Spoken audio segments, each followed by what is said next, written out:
بسم الله الرحمن الرحيم الرحمن علم القرآن خلق الإنسان علمه البيان الشمس والقمر بحسبان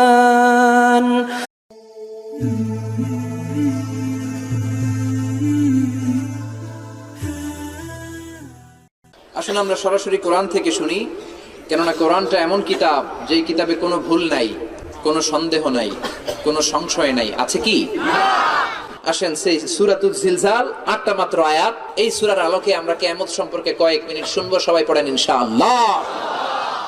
কিয়ামত যখন শুরু হয়ে যাবে, শুরুটা আল্লাহ ভূমিকম্প